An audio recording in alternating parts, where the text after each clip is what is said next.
አሁን ለምሳሌ እሺ ነብዩ መሐመድ ነብይ ናቸው እንጂ እንትን አይደሉም አይደለ?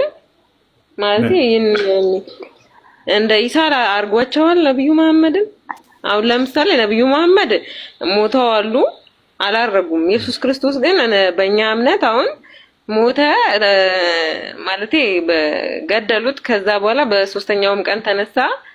ግን ነብዩ መሐመድ አልተነሱማ ሞተው። ጠይቂና ጥያቄሽን ለማልሰልሽ መጨረሻ እንዳላቋርጥሽ ብዬ ነው። ማለት ነብዩ መሐመድ ሞቱ አልተነሱም።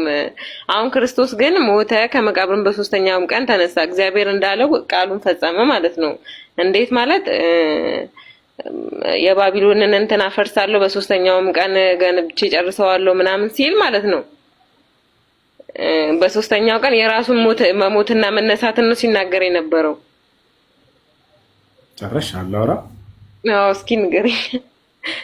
ነቢያችን ሰለላሁ ዐለይሂ ወሰለም አላረጉም ወይ? በደንብ አድርገዋል።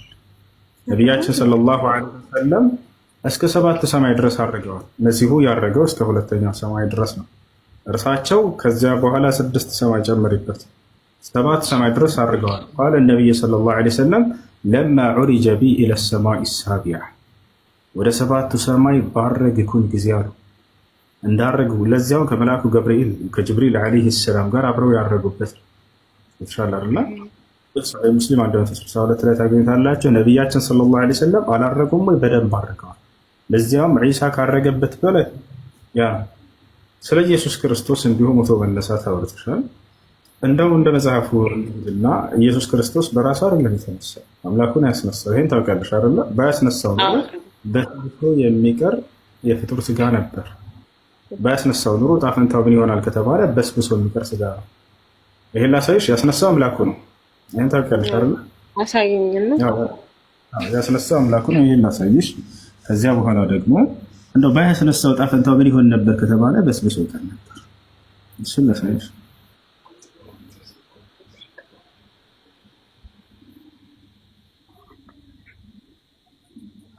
እሺ ይኸውና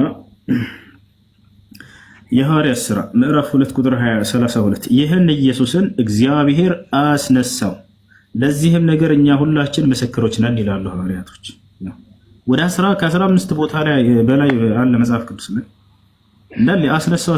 ማን ያስነሳው? አምላኩ ነው ያስነሳው። እሺ አብ ነው ያስነሳው።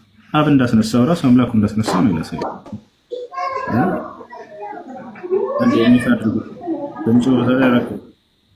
አብ እንዳስነሳው ራሱ አንዴ ጥያቄ ማለት በኢየሱስ ክርስቶስ ከሙታን ባስነሳው በእግዚአብሔር አብ ይላል። እሺ ከሙታን ባስነሳው በማን? በእግዚአብሔር አብ። አይ ራሱን ያስነሳው እንዳይልሽ ማለት ነው። ገብቶሻል? አይ አብ ነው ያስነሳው ብሎ ጳውሎስ ዘግቶታል። በቃ እና ይህ ነው። ሌላኛው ነገር ባያስነሳውስ ምን ይሆን ነበር ከተባለ በስብሶ እንደሚቀር ይናገራል። ያው ታይሻል እዚህ ጋር የሐዋርያት ሥራ እዛው ላይ ምዕራፍ 13 ቁጥር 34 ላይ እንደገናም ወደ መበስበስ እንዳይመለስ ከሙታን እንዳስነሳው እንዲህ ከሙታን የታመነውን የዳዊትን ቅዱስ ተስፋ ሰጣቸዋለሁ ብሏል ይላል። እንደገናም ወደ መበስበስ እንዳይመለስ ከሙታን እንዳስነሳው። እንግዲህ ባያስነሳው በስብሶ የሚቀር የሆነ የፍጡር ስጋ ነው። ክርስቶስ እንደማናችንም ፍጡር ነው። ነገር ግን ነብይ ነው፣ መልእክተኛ ነው። አምላክ ትልቅ ቦታና ደረጃ ሰጥቶታል። መልእክተኛም አድርጎታል። ተአምራትን ሰጥቶታል። ይሄን አንቀድም። ለእስራኤል ልጆች ተምሳሌት ነበር ወይ? አዎ ተምሳሌት ነበር። በጣም ምርጥ ነብይ ነበር። ይችላል። ነገር ግን እኔን አምልኩኝ ብሎ አልተጣራም። ያካል እኔን አምልኩኝ አላለ።